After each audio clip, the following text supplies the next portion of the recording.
Okay, let's be real. When you hear Internet of Things, you probably think about your smart fridge or, I don't know, a smart toaster.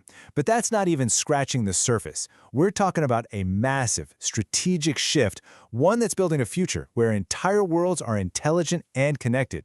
So, in this explainer, we're going to break down how this is all going down and what it really means for us. Let's dive in. All right, I want you to start with this number. Just let it sink in. 50 billion. That was the projection for how many devices would be connected to the internet by 2020. I mean, that's not just a big number, right? It's a total shift in how our world is wired. Think about it. That's more than 6 connected things for every single person on Earth. And here's the crazy part. This tipping point happened a long time ago. Way back in 2010, for the first time in history, the number of connected devices actually surpassed the number of people on the planet. That was it. That was the moment we officially started living in a world that's just as much for machines as it is for us. Okay, so we've established there are more devices out there than people. It's a crowded planet. But what are we even talking about when we say the Internet of Things, or IoT? Let's nail down a quick definition. At its core, IoT is really about giving a digital voice to the physical stuff all around us. Think about a shipping container that can tell you exactly where it is and if it's getting too hot. Or a hospital bed that automatically calls a nurse when a patient is in trouble. See, it's not just about plugging things in. It's about making them smart, making them talk, and making them aware of what's happening around them. Now, this idea of connecting things, it's not exactly new. So what changed? Why now? Well, it was kind of like a perfect storm of technology. Suddenly, sensors got super cheap and really reliable. The cloud gave us this almost limitless space to dump all that data. Then, advances in machine learning and AI gave us the brains to make sense of it all. And of course, all of this is held together by the internet, which connects the whole shebang.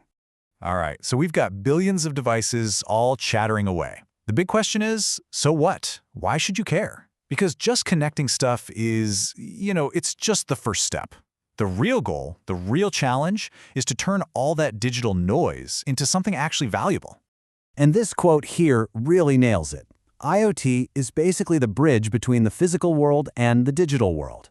It takes real-world things like the hum of a factory motor, or the amount of water in the soil on a farm, or how traffic is moving in your city, and it turns all of that into data. And with that data, we can make the physical world work way better, smarter, safer, you name it. So how do we actually get to that value? It's not magic. It's a process, and it breaks down into about 6 stages. First, you connect the thing. Simple enough. Second, its sensors start grabbing data. Third, that data gets sent out over the network. Fourth, you have the analysis part, where computers look for patterns and insights. Fifth, you turn those insights into an action plan. And finally, number 6, those actions create a real benefit for a person or a business. But it's not just a one-and-done process. As you can see here, it's actually a loop, a cycle. The value you create, well, it generates even more data. And that new data feeds back into the system, leading to even better analysis and smarter actions next time. It's this awesome, self-improving cycle of innovation. And for businesses, oh man, getting this cycle right is an absolute game changer. Take a company that builds jet engines. In the old days, they'd just sell you the engine. Now, with IoT, they can sell you power by the hour. They pack the engine with sensors, monitor its health in real time, predict when it's going to need maintenance before it breaks, and basically guarantee it'll work.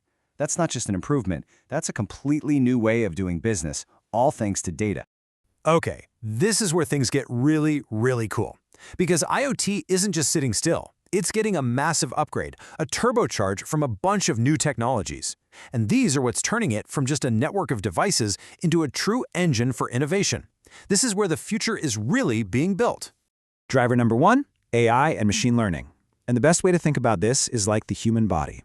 If all those IoT devices are the world's new eyes, ears, and hands, sensing everything, then AI is the brain. It's the part that takes in all that overwhelming sensory data and actually makes sense of it. It finds the patterns nobody else can see and helps us predict what's coming next. All right, so if AI is the brain, you need a nervous system to connect everything. And that's 5G. Its speed is just insane, and the response time is almost instant. Tech people called us low latency, and for certain things, it is absolutely critical. Imagine a doctor performing surgery with a robot from miles away, or a whole fleet of self-driving cars trying to navigate an intersection together. A tiny delay, even a millisecond, could be catastrophic. 5G is what makes that real-time communication a reality. And our third big driver is something called edge computing. Let's go back to that self-driving car. It sees a pedestrian step into the road. It can't send that video up to a server in the cloud, wait for the analysis, and then get the command to brake. It'd be way too late. It needs to make that decision right there in a fraction of a second. Edge computing is what does that. It puts the brain, the processing power, right inside the device itself, at the edge of the network. This allows for those instant, life-saving decisions.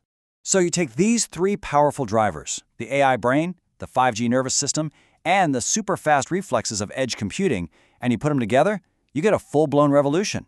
And we're seeing this happen right now in what's called the Industrial IoT, or IIoT. Now you have a factory machine that can feel itself about to break and automatically schedule its own repair. You have an oil rig that can sense a dangerous problem and shut itself down before disaster strikes. This isn't just about saving money, it's about making our industries fundamentally safer and stronger. And this combination, this convergence of technologies has a name: Industry 4.0. It's literally being called the fourth industrial revolution. We're making a leap from simple robots doing one task over and over to entire smart factories that are connected, intelligent, and can basically run themselves. Okay, so that's the powerful stuff that's happening right now. But what about tomorrow? Where is all of this headed? Let's take a peek over the horizon and look at the research that's building the next generation of IoT.